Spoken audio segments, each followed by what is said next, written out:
Welcome to Going Off World, your gateway to the cosmos beyond our Earth. Join us as we embark on this journey together to the Moon, Mars, Venus, and beyond. Welcome to episode 2 of Going Off World. I'm your host, Steve Fisher. Today, we're diving into one of the most crucial yet often overlooked aspects of space exploration: how we fund ambitious space missions. Our guest is Sarah Pousho, co-founder of SpaceBridge Partners. It's a pioneering firm that's revolutionizing how private capital connects with space initiatives. From discussing how life missions can benefit life on Earth to exploring ways entrepreneurs can enter the space sector, Sarah shares invaluable insights about democratizing access to space exploration. In this fascinating conversation, Sarah reveals how space research is already improving life on Earth. You'll hear about groundbreaking missions studying human reproduction in space that have led to a 35% increase in IVF success rates here on Earth.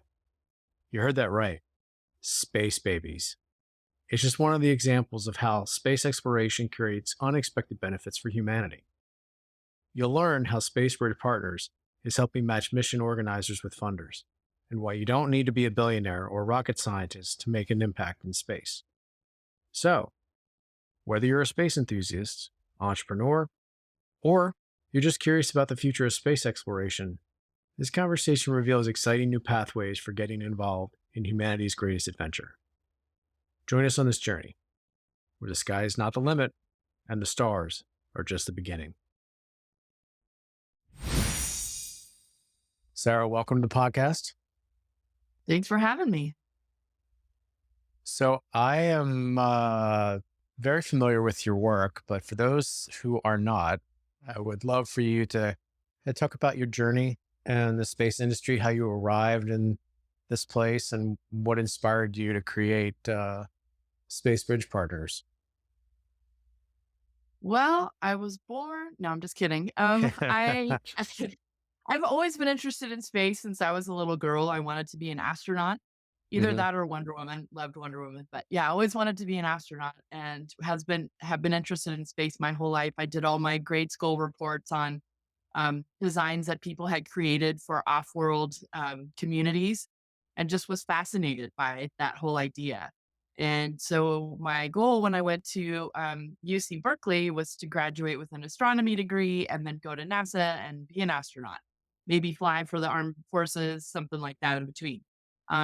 And I ended up not majoring in astronomy and got a temp job that led to 5 years at this company that was a calendar publisher. So I ended up, which led to another job, and I ended up doing about 30 plus years in consumer products, mostly in products for kids that were licensed. So they would have SpongeBob SquarePants on them, or, Elsa from Frozen. And I headed up teams that were responsible for negotiating licensing contracts with people like Disney and others, and also selling the products into chain store retailers in North America and Europe. And however, I met my one of my co-founders, Guillermo Sunline, at UC Berkeley, and we both bonded over our love of space. We both wanted to be an astronaut. And we've kept in touch all these years. And one day I reached out and said, I'm living vicariously through your LinkedIn post. And he said, well, now's the time. Let's talk. So we were on the phone for 3 hours one day, and he invited me to join a couple of the ventures that he's been on, including Humans to Venus.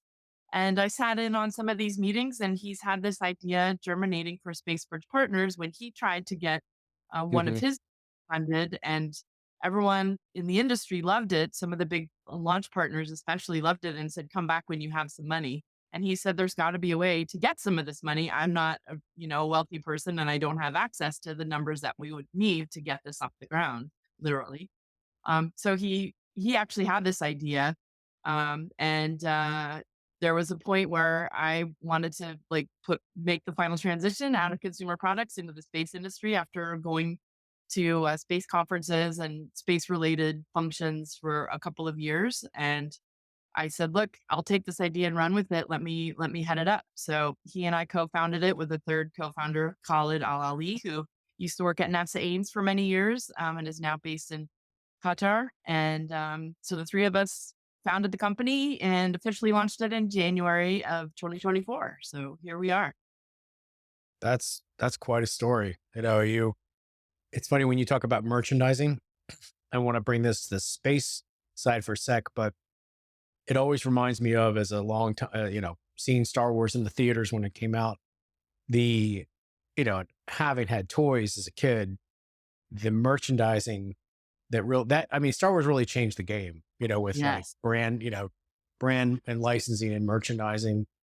I mean, the process for something like that, I have a young son who is very much into Marvel and Spider-Man and The Mandalorian, Star Wars, as well as Yes. Love that SpongeBob. show. Yeah, but you see it everywhere. I mean, do you have to, does someone have to license something from you? Like, how does it generally work? Yes. So all of those, except for SpongeBob, all of those properties you mentioned are owned by Disney. So you would have to go to Yes. Disney and ask for permission. Okay. SpongeBob is a Paramount property, so you ask them for permission. But yes, you go and ask for permission to use their likeness or the character's IP on your product, and you have to pay royalties. And there's many different ways to negotiate. By region, globally, um, is it 2D? Is it 3D? Is it an action figure? Is it sound that which is a whole nother licensing ballgame? Mhm. So yeah, you ask for permission, and if they don't already have another product on the market that's the same thing with that likeness, then they'll give you the rights to use it, and it's for a certain amount of time and a certain number of channels and certain number of countries, and it's all very complex, which is one of the reasons why I think Guillermo thought I'd be good at heading up Facebook Partners because it's involving a lot of complicated agreements between many different parties. And, something that I kind of love to do is put those pieces together and connect the dots. I think about the NASA logo and the NASA licensing. When you go, you buy, there's a store in Houston at the Houston airport. And, usually if I'm down there for work, I will bring something home, something from the NASA store. But it's become, it's about the iconic licensing of those brands. Yes. And this, relates to like, like you said, with licensing the IP itself. But I have often wondered if, you know, companies will lend their brand to fund projects. If Space Bridge Partners going to create some of its own brands that way they can license. I mean, that's also maybe kind of a tangential question, but I mean, your experience in that is pretty extensive. Is it an Not opportunity? no one's ever asked me that question before, and that's a pretty fascinating question. I didn't really even think of that. I think, since we're more of a service provider, Hmm. I feel like we could probably help build some of those brands and help them spin out, but I don't know if at least today, that's not on our agenda to do, but, I would never say never. That's a really interesting question. Well, I think it's absolutely. I mean, you just started. What exactly did you start Space Bridge? When did it start? It officially launched in January 9th, on January 9th of 2024. Great. So yeah, So we're it about was about 8 8 months months. ago. Yeah, Yeah. 9 months ago. So this year's you've been growing quickly. What opportunities you're seeing happening across this kind of the early stages of the company for you? Well, what's really exciting is all the people that I've talked to that are on the space side of things who are like, "Where have you been? This is so necessary. I'm so excited. Also, can you help us?" So, that's been a good response. On the funding side of things, it's been interesting to see the different kinds of people that are interested in what we're doing. And immediately, most people go right to, "Oh, so you're a VC." No, we don't fund companies and we're not looking for investments. We're looking for funding. And to your point about brands and properties, this is a great way to participate in a few different ways. I have seen brands participate where they may have their logo on a piece of the machinery, like the spacecraft or the instrument that's being used in space, Hmm. but don't pay marketing activation dollars. They'll offer services or the equipment itself. So there's these neat collaborations that are happening. There's also companies that will pay, obviously, to have eyeballs on some of these space missions because it relates to their MO. So if they're a brand that's into speed, for example, they might want to sponsor a space mission with that is launching something that would be the fastest thing in space, which is one of the missions that is on our pipeline right now. So Well, there's so many different ways to piece those things together. That's the exciting part of it. yeah, and that kind of leads to, you know, the core mission of Space Bridge Partners. Like, kind of, you touched on it a little bit, but kind of just for kind of, can you condense it into kind of the pitch, if you will, like if I'm in the industry, and and Guillermo and I have had a lot of conversations about the industry, or the space as a For sure. place Yeah. versus the space industry. It's like it's a place to work. So, let's talk about mission. You talked about you're not a VC. You talk about licensing later. There's so much of this ecosystem that is fertile ground. So where's the focus right now? So we're focused on a very specific niche. The one sentence pitch is we connect private capital and space missions focused on science, education, and exploration. And the way that we came about is basically most of those missions are not commercial missions. So there's not a financial ROI. There are missions that are vital in science, in exploration and education, in the sense that they're studying our planet, they're studying our solar system and deep space. Um, there are things being developed in space that can be used on Earth that will help humankind. Mm. But a lot of those missions, especially the initial missions that might lead to something that can be used on Earth, don't have that commercial ROI, but you need the science and testing and tech demos first to happen. And those are the missions that many of them do get grant funding or government funding, but not enough to cover the full cost of the mission. So that's where Spacebridge Partners comes in, is to help them fund in full or partially to get these missions off the ground. Usually these missions are organized by universities or nonprofits or small civil space agencies that don't have a NASA budget. And those are primarily the missions that we look to support because we know that they're so vital and they usually don't are not able to get 100% of the funding. So let's walk through kind of a life cycle. So, kind of your ideal customer. So talked about university. You talked about a couple different types of stakeholders or potential customers. Let's scenario play here for a sec. So I would be entrepreneur. Am I trying to do a launch? Like, I have a satellite. I want to maybe do some type of weather study. Like, and I want to get something into space for, maybe it's a weather data company I'm creating. And I want to do something for climate, right? Mhm. Is that a good example, or just want to? Is that a good persona? Because I want to help people kind of envision like the world, the process, the world, because it can sometimes be a little more abstract in that way. So Yeah, actually, I would flip that on it 180 degrees. Our client is really the funder.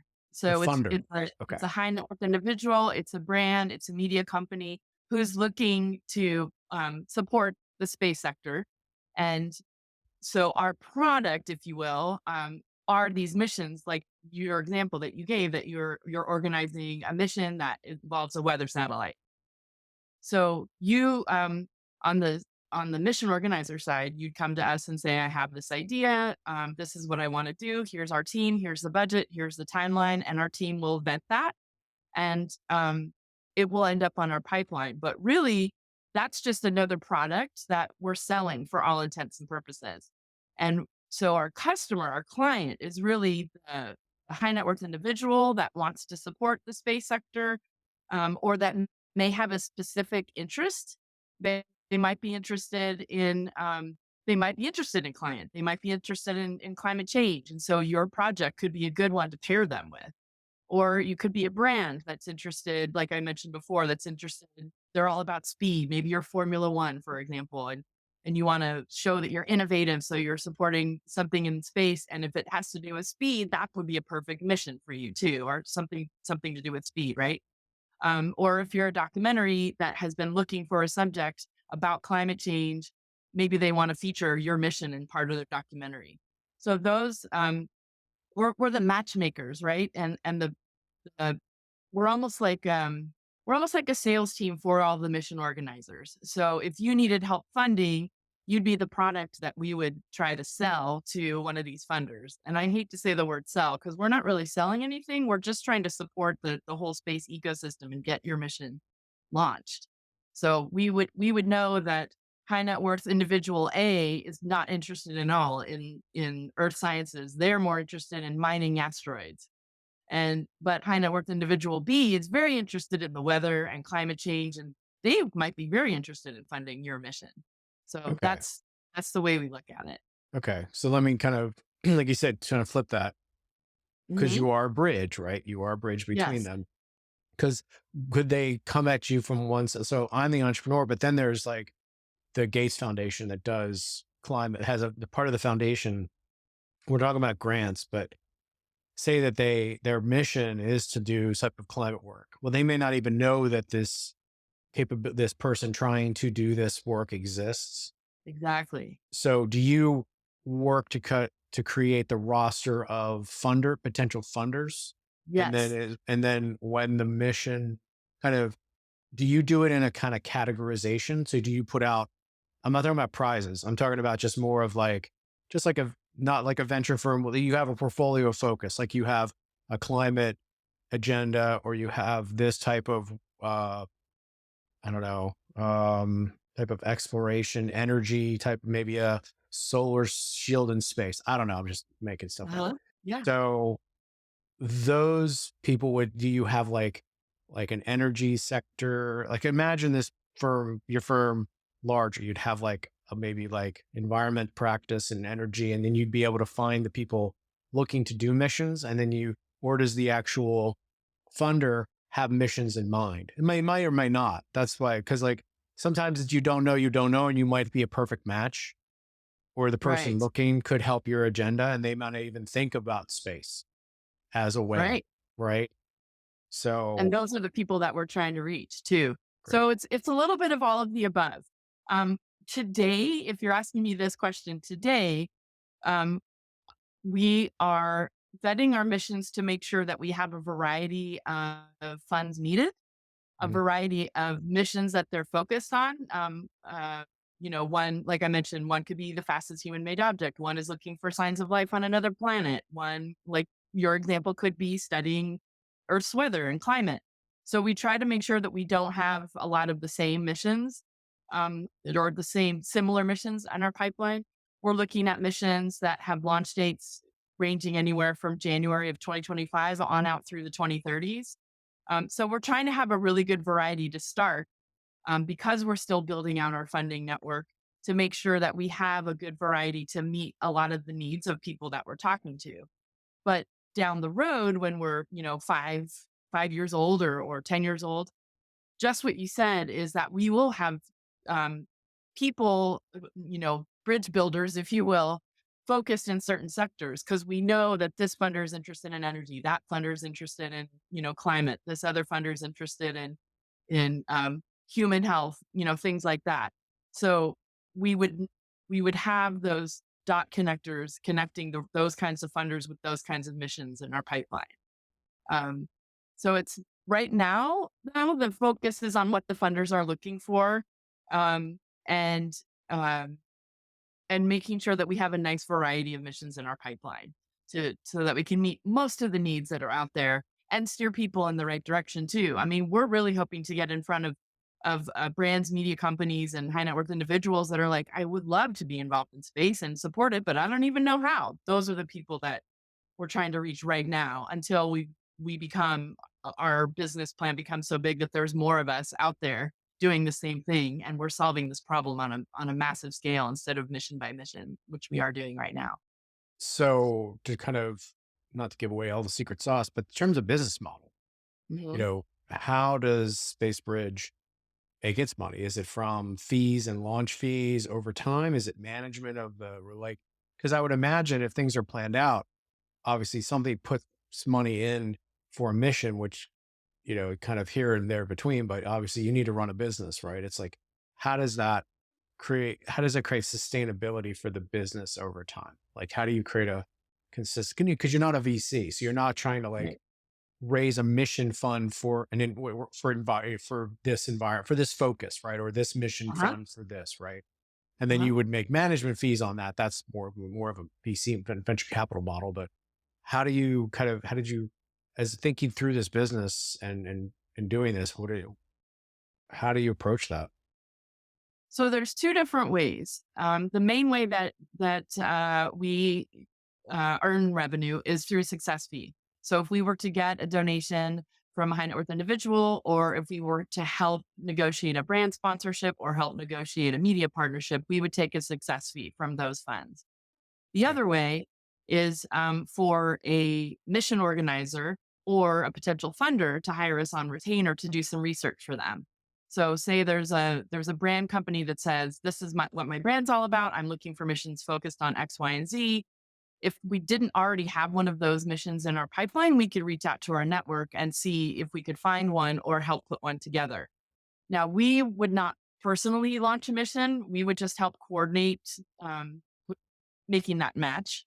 But yeah, and on the other side of that, if the mission organizer says, I would love your help in figuring out what brands we should go after, obviously we would offer that service. But if they wanted to do it themselves, we could do some research on their behalf too, to look at ways that they could get some funding. So, for example, if like Anthropic came to you and says, we want to put Claude in space, Uh-huh. it makes you think of Skynet, but I'm just saying, but if they wanted to do an experimental, do an application model or an imaging model or something, they would hire you to then kind of create the mission, build it out, find maybe the matching companies that could do the work, or the launch companies that could actually, execute on that, right? And be that launch firm, if you will, a launch coordinator firm, if is such. That's interesting, because it is definitely a gap. There's always the people trying.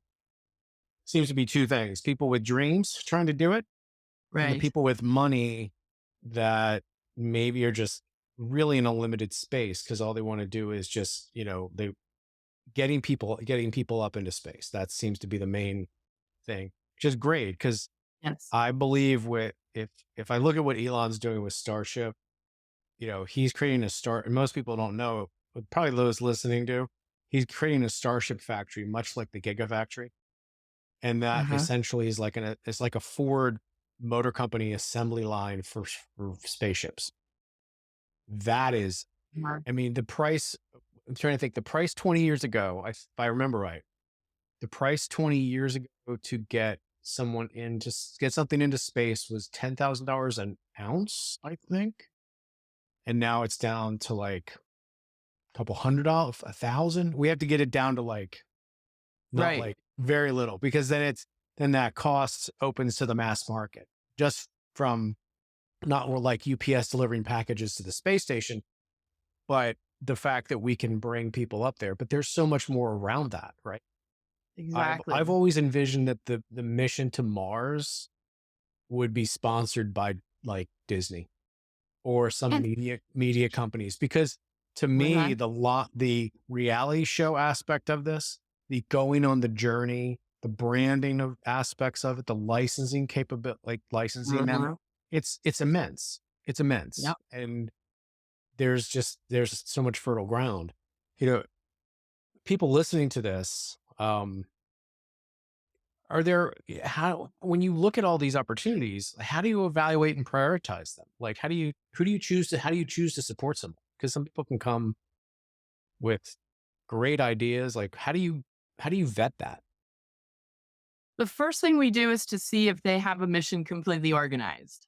So we have had a lot of people come to us saying, I've got this awesome thing that could be used in space. And we say, great. Do you have a mission plan to test it? And they say no. And it's like, I'm sorry, we don't have the bandwidth to help you with that. Come back when you have a mission. So if the mission is fully organized and vetted, and a lot of times people are coming to us saying, I have, $500,000, I need 1 million. Can you help me with the last 500? So the first thing we look at is um, what is the purpose of the mission? Like, what is your unique? What's your differentiator? What is the science you're trying to accomplish on this mission? The second thing we look for is what does your budget look like? Because we can usually tell right off the bat if this is a reasonable mission or not, just by the budget they're putting against it. The third thing is, what is your timeline? And the fourth thing is the team. Actually, the team's probably the most important thing.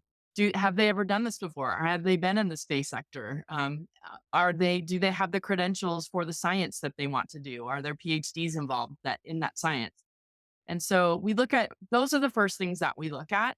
And then we'll vet from there to make sure that it falls under our MO. Are they a nonprofit or a university or a underserved community that would have a hard time raising the funds? Those are people we would look at. Um, and again, trying to, in these beginning stages, round out our portfolio just because we have limited bandwidth with our small team. We're about 13 people, which includes advisors as well. But do we have the bandwidth, and does it make sense to fall into our pipeline in terms of the variety, which I mentioned earlier? Are the timelines spread out? Are the mission uh, differentiators different enough from each other?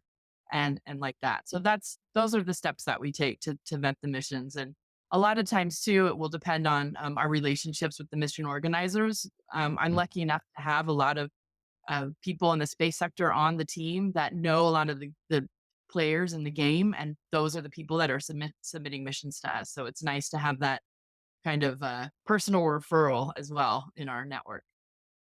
So if I was an entrepreneur, I'll take from my own experience. That'll kind of make it a little more personal. So I built an air taxi company 20 years ago, a little ahead of its time. Right? Uh, Yeah. but it's now coming into play, right? And I believe that we're going to need mobility on the planet, not just about getting there and driving around, but flying around. So, Yes. like, say I wanted to build a craft that not only worked here on Earth, but I wanted to build something that could be mobile for Mars. Hmm. Like how would, and I have some experience. I'm not experienced with a mission, Hmm.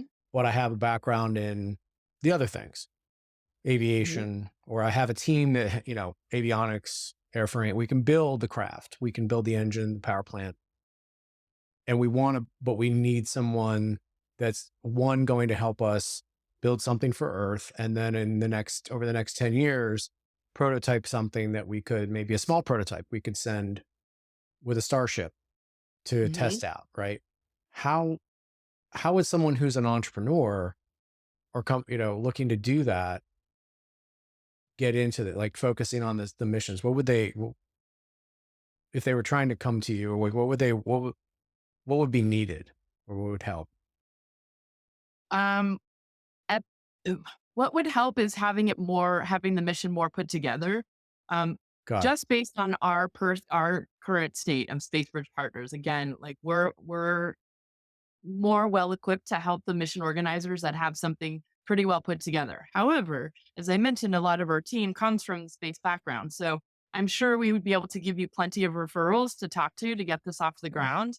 I would recommend having some PhDs on your team that would understand how your engine would have to be modified to work Mhm. on Earth versus to work on Mars, because obviously the atmosphere is quite different. And so we could either help you with those referrals if you really wanted extensive amount of help and to have us basically help you put the mission together, you would hire us on retainer. But if you're just an That was my next entrepreneur, question.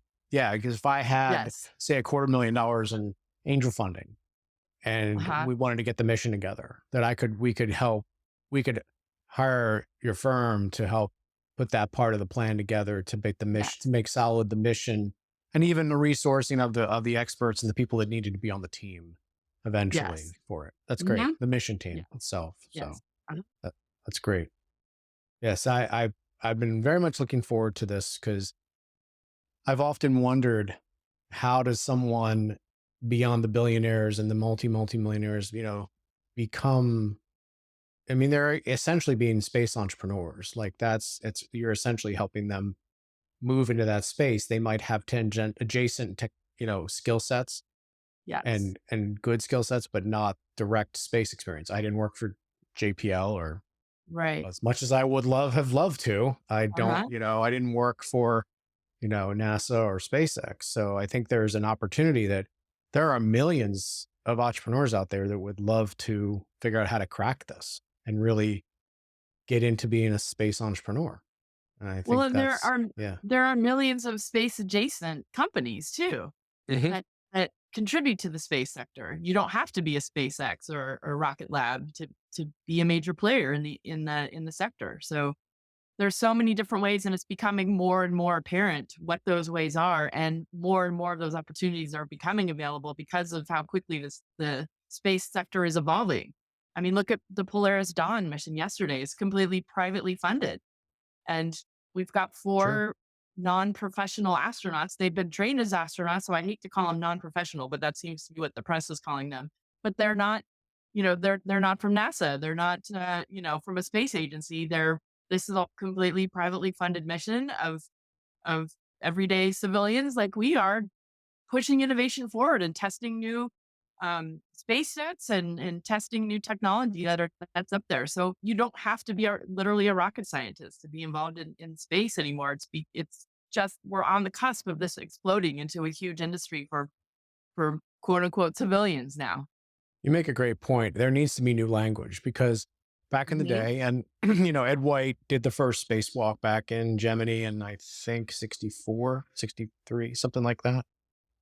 And heck, my dates are off. But those days being in NASA, you were usually, well, all of them were ex-military, were their military. They were Right. so it was a service. You were a public service, so you were a Yeah. government employee essentially, and that kind of we talk about astronauts and that we still talk about them like that. We don't talk about them as people as private citizens versus I don't even think the career astronaut there or Right. professional astronaut and private. We do need a new language because there's people who are the experienced, you know, people that come to that space is their career. That's their Right. life, right? And there Mhm. are people who have had other careers that come to this, Yes. and we do Like Elon definitely need Musk a is a perfect example. I have to say, what's that? like Elon Musk is a perfect example. He's not from Yeah. space, and look what he's created. So, who's People the might next? think he's an alien. I think he's a time traveler, but Could be. I think he's a time traveler. He knows exactly where it's all going. Well, and I've talked about this on other podcasts. Is uh, you know, as an entrepreneur and a student of it and an author of books on startups, you know, it's about he's an ecosystem builder, right? Yes. There are different levels in which products and services build. There's the kind of the base product, then there's platforms, then there's ecosystems, and then there's economies. Right. And only the big one, when I talk about economy, I mean, ecosystems are great because there's tons of partners. It's great. People work for, they work with your product. The economies establish new types of jobs. If you Hmm. think about it, 30, 25 years ago, if you would have said the term SEO specialist, that didn't Right. exist until Google, Right. right? They created Exactly. a whole economy, right? Mhm. Facebook, social media analysts and strategists, right? Whole Right. job sectors. He's creating, he's got an ecosystem built, but he's building a whole economy in which people will Hmm. be able to, and they do now, right? They work in that. But Yes. even I would say the masses, when I think about all he's doing, and talking to and Guillermo was on an earlier podcast. And if anybody listening, if you haven't listened to it, I highly recommend you check it out. The he is We'll talk about Guillermo in a second because it's important in terms of the relationship and how you work, because I draw parallels to him and Elon about multiplanetary species, but there's Yes. application on Earth. And that's where Yes. my heart is. Like, most space entrepreneurs have their dreams of doing something out there, but most investors don't have that kind of time frame for return. Correct. So there needs to be a rationale and okay, let's build it here, let's test it here, let's get the investors in to create something of value for this planet, but with the long-term vision that it's going to have a multi-planetary impact.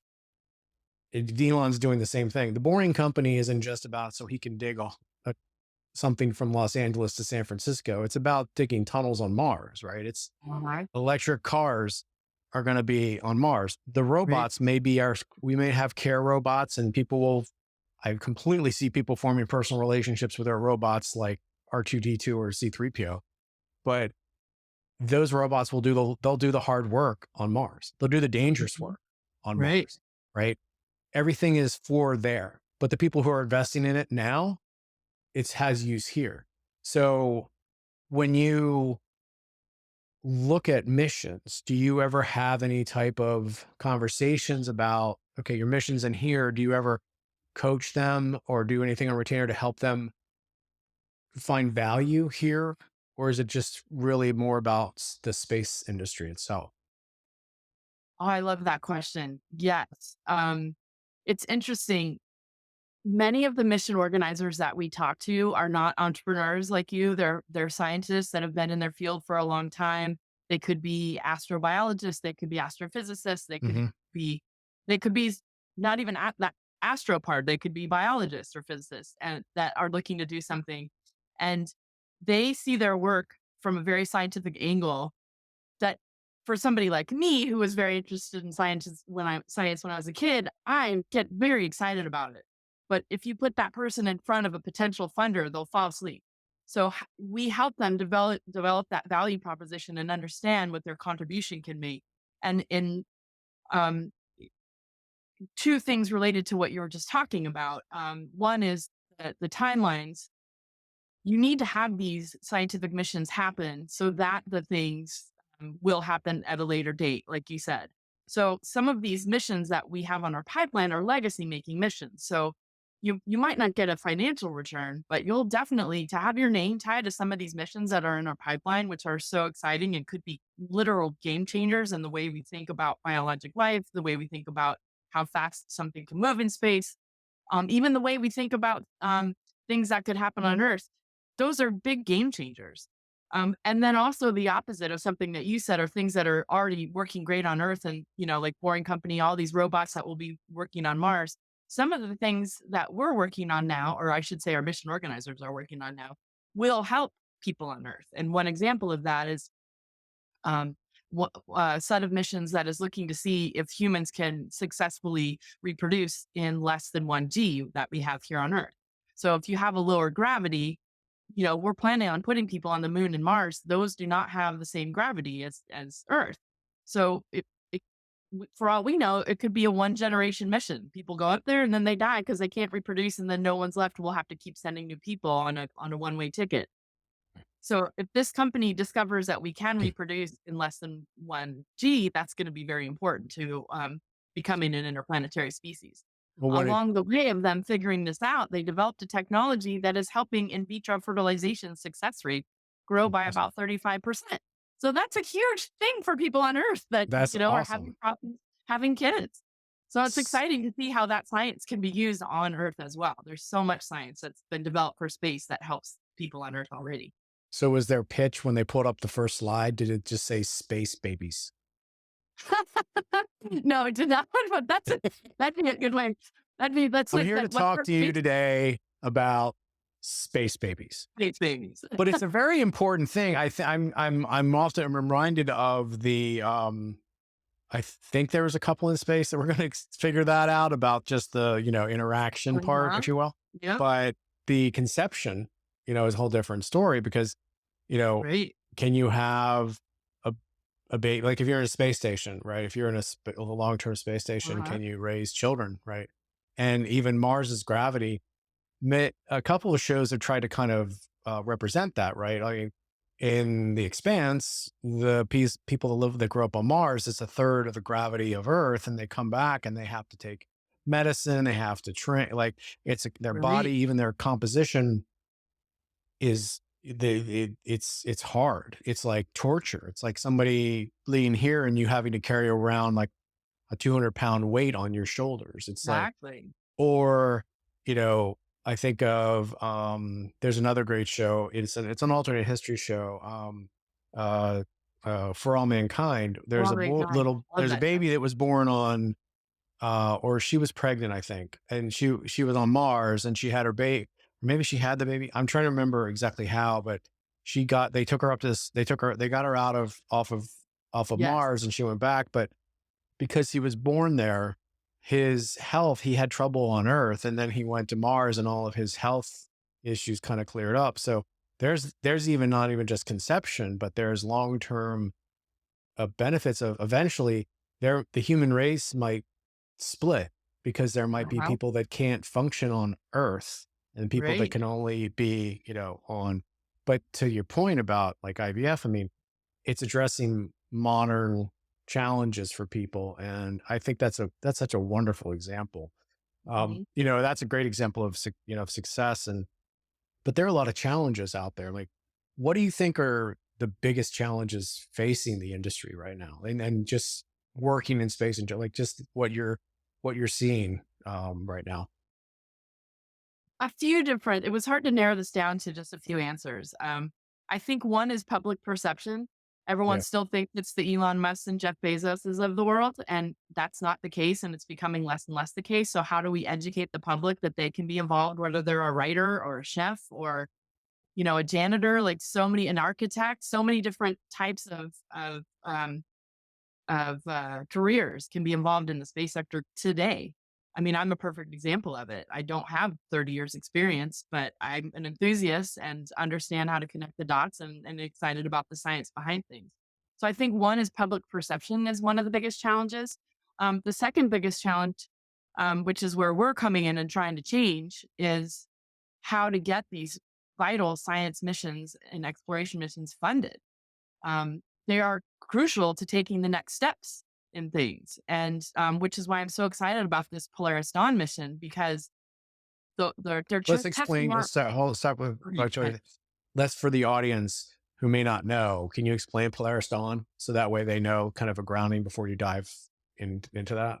Some people Sure. don't know that. Polaris Dawn, it's the first privately funded space mission with and I hate to say non-professional again, but Yeah, this we is how mentioned that the before, but it's like, yeah, he is a and he's been in space before. So for yes. him, this is a personal goal because he will be a private citizen taking a And he's spacewalk the versus first private citizen to do right, so. versus a Exactly. government military Yes. servicing your country, serving your country. He's kind of not to say buying into history, but he is.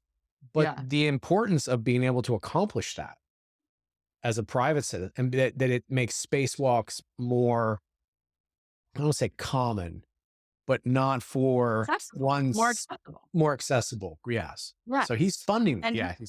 Yeah. it's Jared Isaacman too, just Yes. so we stop saying he, is the one that funded the mission. Um, and there's 3 other astronauts on this mission that are quote unquote civilian astronauts, but they are all also doing science. And one of the key things going back to your Henry Ford argument is he's testing spacesuits that can be mass produced because if Elon Musk and other people want to get thousands of people on Mars, you're going to have to be able to create many, many of these spacesuits. Yep. And so he's up there testing that. And you saw all that live footage from his first spacewalk was him measuring his how far he can move his left arm, how he can move his right arm, how he could accept how he used the mobility aid with climbing out of the capsule. So these are all vital things that we're going to need to do that I'm hoping we can help ramp up having this happen more and more often and not need billionaires, but we can get um, people that are 100 millionaires, or we could get brands involved. We could get more media companies involved. There's so many ways to pull these resources and to make this, like you said, more accessible for everyday people and get this to the point of being the Henry Ford of space. There's got to be ways that we can continue to capitalize on all these economies of scale as we continue to grow the sector and all the different parts of the sector involved in getting humans into space.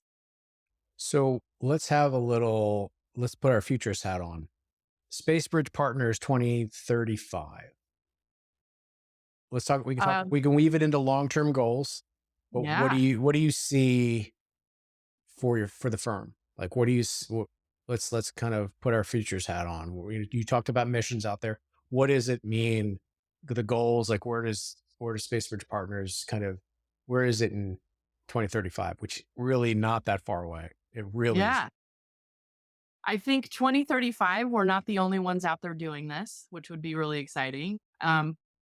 Honestly, I don't think it will happen in 10 years, but I would love to put ourselves out of business because so many philanthropists and brand companies and media partners will see the value in this. And they will already know how to get to a mission organizer to help fund it. But I do see us as being, since we're the first out there, I would like us to be the main platform, kind of, the Kickstarter, if you will. Like people want to, I'm on there and I'm interested in a certain thing. I can go to this website and find a mission I can fund, or I'm a mission organizer and I want to reach out to these kinds of funders. Here's a way to do it. So it'd be great to continue to be that one streamlining cog in the center of all these different players on both sides of the table, the mission organizers and the potential funders. And we'll have a global team that will have expertise in different sectors, like you said. There could be climate change function, there could be an energy function, there could be an exploration function, and extraterrestrial domains, things like that. So, but I think sticking to our core belief of just helping humanity learn more and help humans on Earth, as well as become an interplanetary species, and just get the science, the vital science that comes of these non-commercial missions. Keep those happening. Make sure as many of those missions can happen as possible every year. That's great. So, and let's go the other direction. In the past, present, or future, like, what would, if you could fund or participate in any mission, what would it be? Past, present, future, whatever it is. What would you like to be a So part? I'm Tough, going to it's tough. steal an answer. I'm going to steal an answer from Dr. Natalie Cabrol, who I interviewed at SETI last week, and say all of them. I'm so excited about, like, I wish I could have been a fly on the wall in the Apollo missions. I'm excited about some of the habitats I've seen out of, dreamt up by some architects that I'm hoping to see come to fruition. I want to go to space somehow, some way. Um, Guillermo, we mentioned him a few times, has an idea to put 1,000 people inhabiting the atmosphere of Venus. I would Hmm. like to be one of those people. I don't think I would want to stay up there, but I would definitely want to go up there and check it out and come back. Yeah, I mean, I hate to, that's sort of a cop out answer, but I'm so excited about space in general and have been my whole life. I want to participate in any mission. I want to fund the first solar sail mission. I want Okay. to participate. Like, I want to see if we can really, like, because I like sailing on water. Uh huh. So if we could actually achieve rapid, space, like, I'm not talking about even sublight, but if we can get really fast in terms of how to move around the solar system with solar sails and no, like, because propulsion, I was asked this question on a podcast, like, if I was in a space role, what would I have done? Because I was, for a hot minute considered, I'm a pilot, but I considered doing aerospace engineering. Math is not my subject. I'm the artist, but I would have been a propulsion person, Uh huh. absolutely, without a doubt. Because, like, I met Freeman Dyson many years ago at Esther Dyson's flight school conference back in 20 years ago when I was doing. So I Wow. noticed the millionaires had the air taxi companies, the billionaires had the space companies. I was not a millionaire though. I was like some other category of, oh yeah, broke. And but listening to him talk about the Orion project of, like, nuclear propulsion, Uh-huh. I just think we have to, and I interviewed Dr. Jeff Landis. We talked about the propulsion types out there, and we have to figure out the propulsion problem right now. Yes. We have to find ways not only to find the fuel outside of Earth, but also other ways to create new types of propulsion systems so that we can move around, because it's just Yeah. not, we are, if you use go back to Henry, if we use the automobile analogy, it is essentially like those, horseless carriages. That's essentially where we Mm, are right now. We're in right. horseless carriage mode where it's like crank it up, do everything, drive, it's got the basic kind of modes, but yeah, we don't even have like paved roads, and it's a mess yet. And that's Exactly. where it's still in its infancy, but that's what I would totally, if I Well, could there've find. been a couple of solar sail tech demos already, so I think we're on I our way. We are. That's what I'm saying. Like, I want to go to, like, Jupiter. Like, if we could get a Yeah. solar sail to, like, to Jupiter. I'm not Mhm. saying there's a monolith out there, but I'd like to know. But you'd like And to know. but I'd like to know. I'm Um, curious about what's beyond Voyager. Can we set a solar sail or some other and fast just kind of like propulsion item? for those on the And for those listening, not on the video, like and then just wave like, hey, you know, yeah, no, what it's can your that point. happen? Could we pass Voyager in my lifetime? That's one thing that I would love to be involved in. Could Oh, I see data from beyond Voyager while I'm still alive? that's a great one. Um, so for those listening and kind of really getting inspired by this, like, what would you like them to like, you know, really know about you're passionate about the future and the role of private funding? What do you think it is? Like, what would you like them to know that you haven't Are shared? you are you talking like future generations or what's the context? Mm. Yeah. I mean, well, maybe we'll skip that question. I'll cut that out. Because that one was more about you've already kind of covered it. So Yeah. I yeah. want to talk about future generations. Yes. So let's do this kind of okay. Now we'll kind of cut to the um let's talk about future generations. Why don't you touched upon that? You want to expand on that a bit? Yes, what I would love and what I've started to see too when I've sat on panels and talked to younger generations that are still in high school and college, they all have an impact. Uh, what's the word I'm looking for? A desire to make an impact, and they Hmm. look for impact funders. They look for impact companies. They look for companies making a difference. I would love for them to keep that mindset as the next generation of politicians come about, as the next generation of science come about, have that be their guiding light of how they can make an impact for future generations themselves. And I see that more in the younger generations than I do people my age and older. How excited they can be about a project and make sure that they are focused on this, um, the impact that they can make on future generations. So those are the people that are already thinking about space sustainability. Those are already the people that are thinking about what does governance look like in other communities that are not on Earth, and how can different people with different backgrounds work together. Which is another very exciting thing about the space sector is the collaboration between different countries, different scientists with different backgrounds all working together. I mean, look at the ISS right now is a collaboration between Japan, Russia, the US, even China.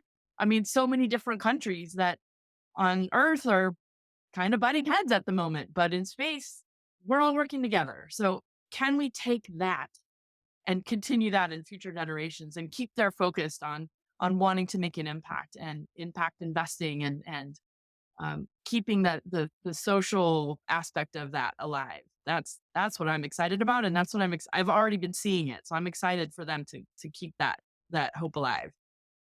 So what's a bold prediction that you think people should be preparing for in the place of this working in space? I'm gonna go back to Henry Ford again. You're gonna get cheaper and cheaper, less and less expensive flights. You're gonna get more and more people going to space.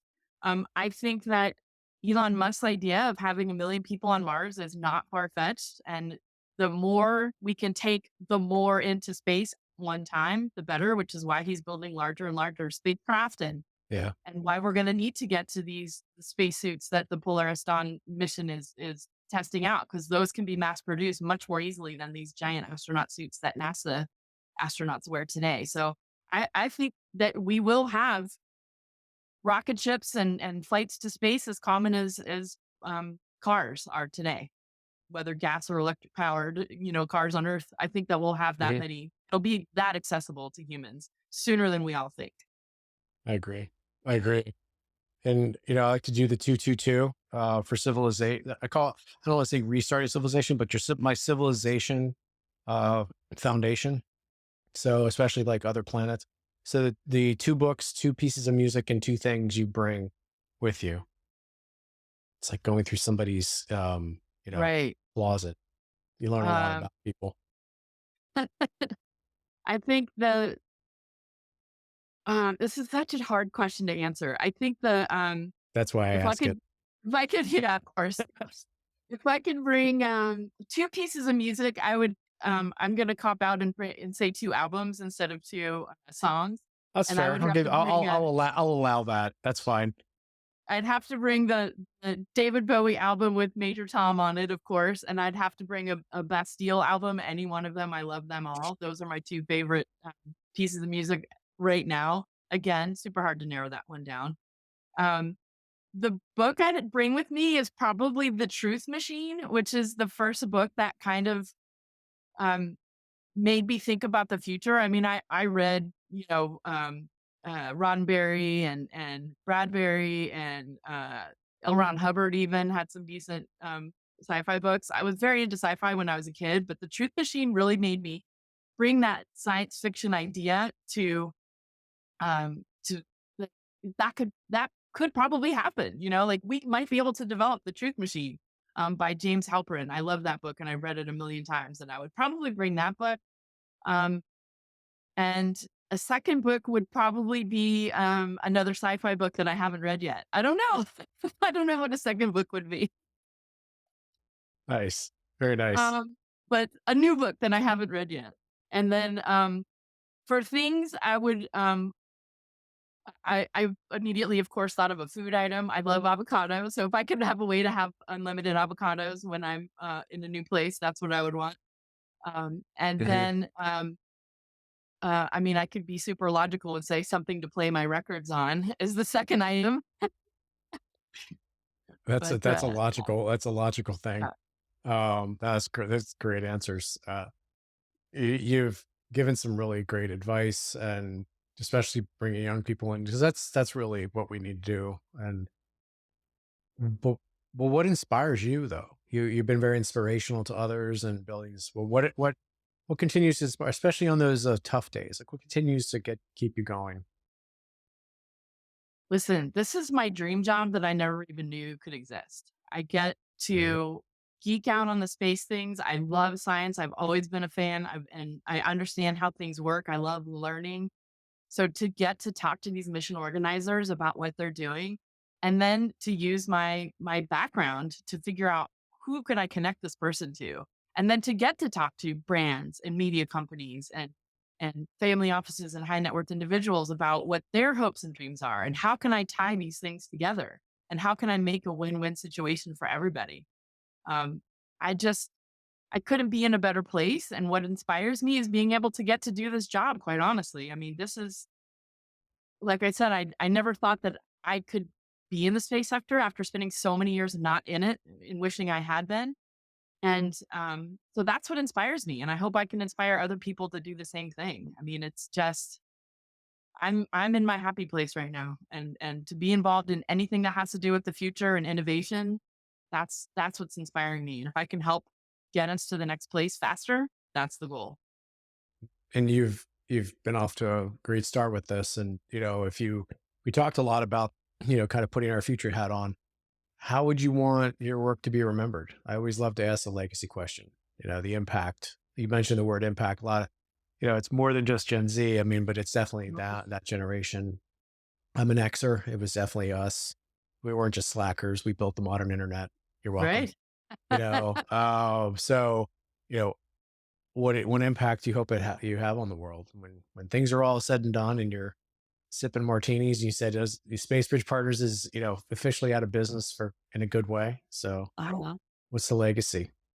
I think two things that I'm really trying to focus on. One, is to have people say like, "Wow, Space Force Partners was in the right place at the right time and helped so many vital missions get off the ground." And we got these things that I can't even imagine as you and I are sitting here today. But look at this! What this is what happened because of this mission that Space Bridge got funded.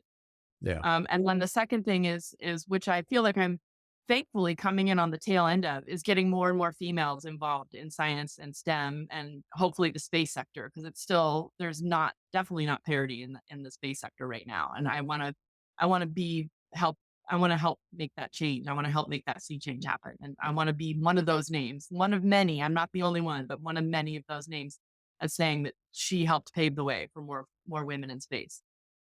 It's great. And, as we wrap up, I'd love for people to connect with you. This is a platform for voices and obviously stay connected. How can they stay updated with the work, latest developments, Space Bridge, and just you in general? Like, so all the info. Yeah, I think LinkedIn is we're very active on LinkedIn, Spacebridge Partners on LinkedIn or spacebridgepartners.com. We keep our website updated there as well, and there's a contact page. Any one of those contact emails on that contact page can reach me. I'm also active on LinkedIn, so you can find me on LinkedIn as well. So those are probably the easiest ways to get to me. Got it. That's great. And yeah, thanks for being on the show today. It's been a wonderful conversation, and cannot wait to see what you're going to do next with Space Bridge. Thank you so much for having me and for asking me very different questions than I have been asked before. I love it. I I really appreciate that, and I'm glad to have you on. We'll have you on again soon. Thanks a lot, Sarah. Thank you. Thanks for listening to Going Off World. You can find us on all the major podcast platforms and at www.goingoffworld.com, as well as on YouTube under Going Off World. See you next time.